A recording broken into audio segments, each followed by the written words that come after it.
우리 하나님의 은혜와 평강이 우리 모두에게 임하기를 예수님의 이름으로 간절히 축원해 드립니다. 오늘 말씀은 디모데전서 1장 18절에서 20절 말씀을 근거로 선한 싸움을 싸우라 라는 제목으로 하나님 말씀 증거하겠습니다. 진리 안에 거하라, 디모데 전후서 강의 5번째 시간입니다. 우리의 신앙은 한마디로 말하면 영적 전쟁이다 라고 이렇게 이야기를 할 수 있습니다.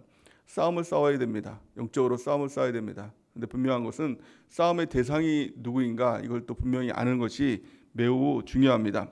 에베소서 6장 12절 우리 같이 한번 읽어보겠습니다. 시작.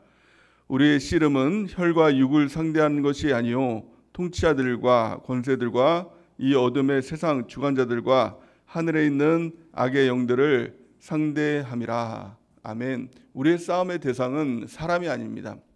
주변에 있는 사람들 또 어떤 상황과 또 환경 이것과 싸우는 것이 아니라 분명한 영적인 대적자가 있다는 겁니다. 마귀란 존재가 있는 것이죠. 우리가 그것을 보고 또 알고 대적하여 싸우는 우리 모두가 되는 은혜가 있길 바랍니다. 그런데 그냥 마귀란 존재는 영적인 존재입니다. 그래서 우리는 육적인 존재죠. 마귀는 우리를 보지만 우리는 마귀를 볼 수 없다는 겁니다. 그래서 그냥 가면 질 수밖에 없는 것입니다. 그런데 중요한 것은 이길 수 있는 무기가 있다는 것입니다. 하나님께서 우리 가운데 그 무기를 주셨다라고 성경은 말씀하고 있습니다. 고린도후서 10장 4절에서 5절 우리 같이 한번 읽어보겠습니다. 시작. 우리의 싸우는 무기는 육신에 속한 것이 아니요 오직 어떤 견고한 진도 무너뜨리는 하나님의 능력이라. 모든 이론을 무너뜨리며 하나님 아는 것을 대적하여 높아진 것을 다 무너뜨리고 모든 생각을 사로잡아 그리스도에게 복종하게 하니. 아멘. 우리의 싸우는 무기는 육에 속한 것이 아니라 영적인 무기, 모든 견고한 진도 다 무너뜨리는 하나님의 능력을 우리에게 주셨다라고 성경은 말씀하고 있습니다. 그 능력을 붙들고 싸워야 마귀를 이기고 승리하는 삶을 살 수 있다라는 것입니다. 그런데 그 무기가 무엇일까요? 오늘 본 말씀 보니까 크게 2가지 무기가 있다라는 것을 말씀하고 있습니다. 아들 디모데에게 명하는 것이죠. 너가 선한 싸움을 싸우라라고 명하면서 이 2가지 무기를 가지고 싸우면 이길 수 있다는 겁니다. 가장 첫 번째 무기는 바로 하나님의 말씀, 이 말씀이 무기라는 겁니다. 오늘 18절 말씀에 보니까 이렇게 말씀합니다. 아들 디모데야, 내가 네게 이 교훈으로서 명하노니 전에 너를 지도하던 예언을 따라 그것으로 선한 싸움을 싸우며, 이렇게 말씀하고 있죠. 그러니까 너를 지도하던 예언을 따라, 이 예언이 무엇입니까? 하나님 기록된 말씀, 이 기록된 말씀이라는 겁니다. 이 말씀을 가지고 싸우면 이길 수 있다는 겁니다. 에베소서 6장에 보니까 이렇게 말씀합니다. 17절 보니까 구원의 투구와 성령의 검 곧 하나님의 말씀을 가지라, 이렇게 말씀하고 있습니다. 하나님의 말씀이 곧 성령의 검이라는 것입니다. 이 당시의 싸움은 총이 없었기 때문에 이 검으로 싸움을 싸웠습니다. 그런데 군사가 검이 없이 그냥 싸우면 그냥 무참하게 맥없이 힘도 못 써보고 죽을 수밖에 없는 것이죠. 지금으로 말하면 전쟁에 나가는 군인이 총도 없이 나간다라고 하면 싸울 수 있는 무기가 없는 것과 똑같은 것입니다. 그러기에 가장 중요한 것은요, 이 검을 갖는 것입니다. 성령의 검, 하나님의 말씀을 갖는 우리 모두가 되는 은혜가 넘치기를 바랍니다. 성경은 말씀의 그 능력에 대해서 이렇게 말씀합니다. 히브리서 4장 12절 우리 3번역으로 같이 한번 읽어보겠습니다. 시작. 하나님의 말씀은 살아있고 힘이 있어서 어떤 양날 칼보다도 더 날카롭습니다. 그래서 사람 속을 꿰뚫어 혼과 육을 갈라내고 관절과 구슬을 갈라놓기까지 하며 마음에 품은 생각과 의도를 밝혀냅니다. 아멘. 하나님의 말씀은 그냥 죽은 말씀이 아니라 살아있고 힘이 있는 말씀이라는 겁니다. 그래서 양날의 칼이 날카로운 예리한 어떤 칼보다도 예리한 말씀이다라는 겁니다. 그러니까 하나님의 말씀은 그냥 어떤 지식적인 말씀이 아니라 살아있는 말씀. 그 말씀이 우리 가운데 들어오면 그 살아서 역사하는 겁니다. 내가 말씀을 붙잡는 것이 아니라 말씀이 나를 붙잡고 일하시는 놀라운 역사가 일어나게 되는 것이죠. 그 양날의 이 날카로운 칼이기 때문에 그것을 가지고 싸우면 영적인 전쟁에 승리할 수 있다는 겁니다. 마귀가 그냥 살짝만 비어도 그냥 다 죽는 일들이 일어나게 되는 것이죠. 예수님도 마찬가지입니다. 예수님은 하나님의 아들이었습니다.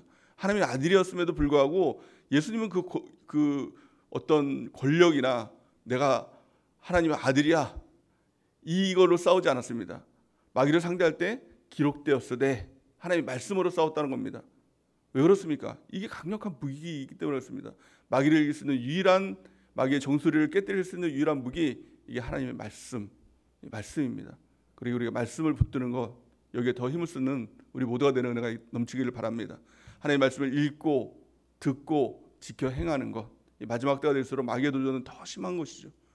우리의 믿음을 무너뜨리고 어떻게 해서든지 천국에 못 가도록 하는 마귀의 도전들이 끊임없이 우리 가운데 있다는 겁니다. 오직 하나님의 말씀을 붙들고 말씀이 검이 되어서 마귀를 이기는 우리 모두가 되는 은혜가 넘치길 바랍니다. 두 번째, 영적 전쟁에서 승리하기 위해서 가져야 될 무기, 오늘 본 말씀은 바로 믿음과 착한 양심이다, 이렇게 말씀하고 있습니다. 19절 말씀에 보니까 믿음과 착한 양심을 가지라, 이렇게 말씀하고 있습니다. 이것이 마귀를 이길 수 있는 힘이 된다는 겁니다. 에베소서 말씀에 보니까 믿음을 이 믿음의 방패라고 이야기를 합니다. 마귀는 끊임없이 불화살을 날립니다. 그래서 불신의 불화살, 미움의 불화살, 분노의 불화살, 거짓의 불화살, 음란의 불화살 끊임없이 날리는 것입니다. 근데 믿음이라는 방패가 없으면 그거 다 맞습니다. 그럼 결국엔 죽게 되는 것입니다. 그러기에 가장 중요한 것은 이 믿음을 갖는 것, 이것이 중요한 것입니다. 요한일서 5장 4절 우리 같이 한번 읽어보겠습니다. 시작. 무릇 하나님께로부터 난 자마다 세상을 이기느니라. 세상을 이기는 승리는 이것이니 우리의 믿음이니라. 아멘. 하나님께로부터 난 자마다 이긴다는 겁니다. 아주 중요한 거죠. 하나님께로부터 난 자가 무엇입니까? 하나님이 우리를 낳아주셔야 우리는 이길 수 있다는 것이죠. 이게 거듭남입니다. 거듭남은 어떻게 생겨나는 것입니까? 어떻게 구원받는 것이 우리가 유일하게 오직 믿음으로 구원을 받습니다. 다른 것으로는 구원받지 못합니다. 행함으로 또 노력으로 다른 어떤 것으로는 구원받지 못합니다. 오직 믿음. 이것이 로마서 말씀의 핵심이죠. 이신칭이 믿음으로만 우리가 의롭게 된다라는 것이 가장 구원의 핵심적인 교리인 것이죠. 우리는 믿음으로 구원받습니다. 그럼 그 믿음이 무엇이라는 거예요? 마귀를 이기고 구원받는 이 믿음이 무엇이라는 겁니다.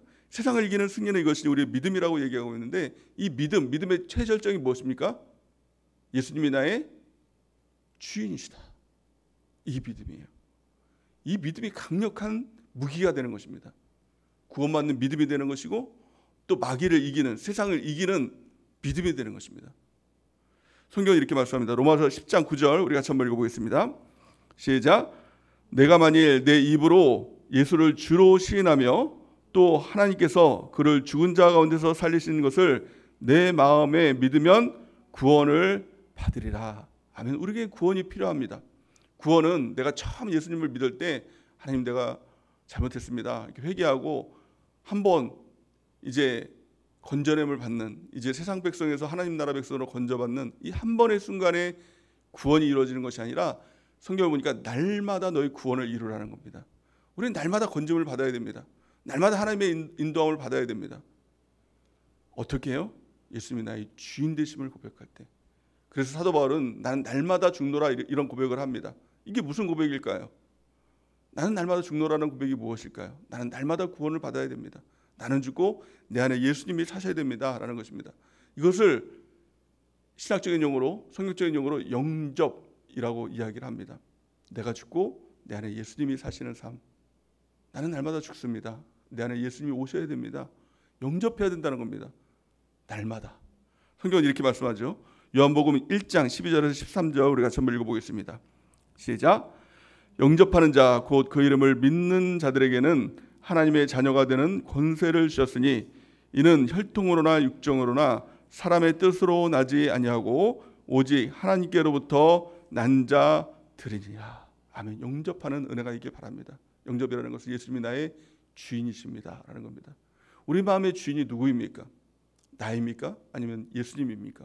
우리는 이것을 날마다 점검해야 된다는 것이죠. 사도 바울의 고백이 바로 이 고백이었습니다. 점검해 보니 여전히 또 아침에 보니까 내가 주인 되는 겁니다. 주인, 내가 떡하니 내 마음의 의자에 주인 된 자리에 있는 겁니다. 어떻게 됩니까? 이게 죄구나. 내가 죄구나. 죄는 어떻게 되죠? 죄의 삭은 사망. 내가 죽어야 되는구나. 내가 날마다 죽어야 되죠. 죄의 삭은 사망이니까. 그러니까 아침마다 하나님께 회개하며 내가 죽었습니다. 그리고 내가 죽었으니 이제 누가 주인이 돼야 됩니까? 예수님이 주인 되야죠. 예수님이 내 안에 주인입니다. 영접하는 겁니다. 이게 날마다의 과정 가운데 있어야 된다는 겁니다. 우리가 왜 아침에 큐티를 합니까? 왜 하나님께 기도하고 큐티를 합니까? 이유는 단 하나입니다. 주인 바꾸기입니다. 내가 주인 된 삶에서 나는 죽고 이제 내 안에 예수님이 사십니다 라는 고백입니다. 어떤 사람은 이런 이야기도 합니다. 내 안에 예수님이 주인 되기도 하고 내가 주인 되기도 하고 같이 있어요. 이런 건 없는 겁니다. 내가 주인이거나 예수님이 주인이거나 둘 중 하나입니다. 내가 주인 되면 예수님은 내 안에 주인 되지 못합니다.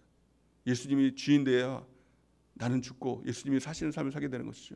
갈라디아서 2장 20절, 이것을 우리는 믿음 안에서 사는 믿음의 삶이라고 이야기를 하는 것이죠. 우리 같이 한번 읽어보겠습니다. 시작. 내가 그리스도와 함께 십자가에 못 박혔나니 그런즉 이제는 내가 사는 것이 아니요 오직 내 안에 그리스도께서 사시는 것이라. 이제 내가 육체 가운데 사는 것은 나를 사랑하사 나를 위하여 자기 자신을 버리신 하나님의 아들을 믿는 믿음 안에서 사는 것이라. 아멘. 우리가 이제 이번 주일에 침례를 받죠. 침례식의 가장 핵심, 내가 죽는 것, 내가 완전히 죽었습니다, 이 고백이 되는 것이고, 또 내 안에 예수님께서 살아나셔서 예수님께서 부활하셔서 예수님께서 사십니다, 이 고백이에요. 침례식, 내가 죽고 예수님이 사시는 삶의 가장 핵심적인 그 정신, 그것을 갖는 것입니다. 침례식은 한 번으로 끝나는 것이 아니라 그 고백이 한 번이 되었을 때 날마다 그 고백 가운데 내 안에 예수님을 모시는 삶을 살아가게 되는 것, 그럴 때 이것이 믿음으로 사는 삶이 되고, 이 믿음이 세상을 이기는, 마귀를 이기는 강력한 무기가 된다는 겁니다. 그래서 우리가 마귀를 이긴다라고 할 때 내 힘으로 이기는 것이 아닙니다. 가장 첫 번째는 하나님의 말씀으로 나아가면 마귀를 이길 수 있다. 두 번째, 믿음은 예수님이 나의 주인이십니다, 이 고백인 것이죠. 내가 주인이 아니라 나로 싸우면 백전백패, 예수님으로 싸우면 백전백승. 이게 바로 믿음의 선한 싸움의 가장 핵심적인 정신인 것입니다. 말씀과 믿음으로 우리가 승리하는 은혜가 있길 바랍니다. 그렇다면 여기서 나오는 착한 양심이라는 것이 나오죠. 믿음과 착한 양심으로 싸우라, 이렇게 얘기를 합니다. 그럼 착한 양심이 무엇일까요? 예수님을 내 안에 모셔드리면, 예수님이 내 안에 주인이 되시면 착한 양심이라는 게 생겨납니다. 이것을 쉽게 말하면 브레이크입니다. 자동차가 엔진이 좋습니다. 이 엑셀레이터를 밟으면 그냥 쫙쫙 나갑니다. 기름도 연비도 엄청 좋습니다. 기름 한 방울만 넣어도 막 10km, 20km 막 나갑니다. 엄청 좋은 차입니다. 근데 문제가 있습니다. 브레이크가 없습니다. 그럼 이 차가 좋은 차일까요? 결코 그렇지 않죠. 결국에 그 차 타면 다 죽습니다. 그렇지 않습니까? 우리 인생도 마찬가지입니다. 아무리 신앙이 좋다고 하고 아무리 겉으로 번지르르라 하더라도 브레이크가 없는 신앙생활은 결국엔 다 무너지게 되는 것이죠. 이 선한 양심이라는 것은 바로 신앙의 브레이크입니다. 우리 마음 가운데 어떤 일을 할 때 우리 안에 계신 예수님이, 내 주인 되신 예수님이 안 돼라는 브레이크를 걸어주시죠. 또 어떤 일을 할까 말까 망설일 때 너 그 선한 일 해라는 그런 양심을 주시죠. 그 양심 따라서 행하는 것, 이것을 순종이라고 이야기를 합니다. 말씀을 따라, 또 주님께서 주시는 선한 양심을 따라 감동이라고 하고, 성령의 감동이라고도 이야기를 하죠. 그것을 따라서 행하는 것, 이 순종이 있을 때 우리의 삶은 마귀에서 승리하는 영적 승리의 놀라운 은혜를 경험하게 될 것입니다. 구원은 한 번 구원이면 영원한 구원, 이런 거 없습니다. 오늘 본 말씀 보니까 이 두 사람이 나옵니다. 19절에서 20절 말씀 보니까 우리 같이 한번 읽어볼까요? 시작. 믿음과 착한 양심을 가지라. 어떤 이들은 이 양심을 버렸고 그 믿음에 관하여는 파선하였느니라. 그 가운데 후메네오와 알렉산더가 있으니 내가 사탄에게 내준 것은 그들로 훈계를 받아 신성을 모독하지 못하게 하려 함이라. 아멘. 믿음과 착한 양심을 가지라 라고 얘기를 했는데, 그 믿음에 관해서 파선한 사람이 있다는 겁니다. 지금으로 말하면 브레이크가 파열해서 전복된 사람이 있다는 겁니다. 왜 그럴까요?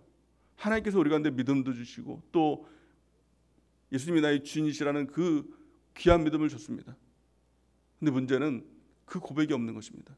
날마다 그 고백이 없고, 사도 바울은 난 날마다 죽는다라고 얘기하는데 그 고백이 없고 여전히 내가 주인 된 삶으로 살아가는 것이죠. 거듭났음에도 불구하고 여전히 내가 주인 된 것을 고집하면 그 한 번의 어떤 침례라든가 또 회개라든가 그게 나를 구원시키지 못한다는 겁니다. 날마다 주님을 붙들어야 되는 것이죠. 또 착한 양심을 통해서 하나님께서 안 돼 하는 브레이크를 주셨는데 그냥 쭉 가버리는 겁니다. 욕심을 따라서 자기 마음을 따라서 그냥 가버리는 겁니다. 그러면 결국 파산하게 되는 것입니다. 내 고집, 이것이 파산입니다. 교회 안에서 마찬가지입니다. 하나님께서 말씀을 통해서 또 우리 가운데 제지를 걸어주시죠. 우리 마음을 깨닫게 해주시죠. 말씀은 검이라고 말씀하셨는데, 또 말씀은 거울이라고 말씀하셨는데, 그것을 통해 내 자신의 모습이 비춰질 때 우리가 해야 될 것은 무엇입니까? 감사와 회개죠. 하나님 감사합니다.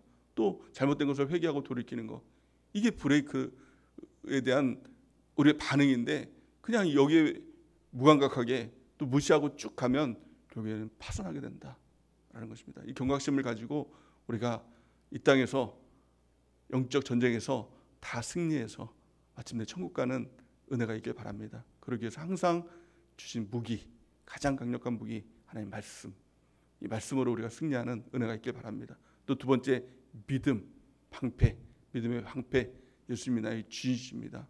그래서 내가 주인된 자리에서 날마다 나는 죽고 내 안에 예수님이 사십니다. 사도 바울과 같이 나는 날마다 죽노라, 이 고백이 우리 모두에게 있길 바랍니다. 십자가를 묵상하고 회개하고 돌이키어서 주인의 자리를 바꾸고 또 예수님이 주인된 그 삶을 살아가는 은혜가 있길 바랍니다. 또 착한 양심을 통해서 하나님께서 우리가 끊임없이 감동을 주실 때 거기에 순종해서 나가는 은혜가 있길 바랍니다. 그래서 우리의 믿음의 선한 싸움에 다 승리자가 되어서 주님을 영화롭게 하고 또 주님이 원하시는 삶을 살다가 영원한 천국에 가는 우리 모두가 되는 은혜가 넘치기를 예수님의 이름으로 간절히 축원해 드립니다. 이 시간 우리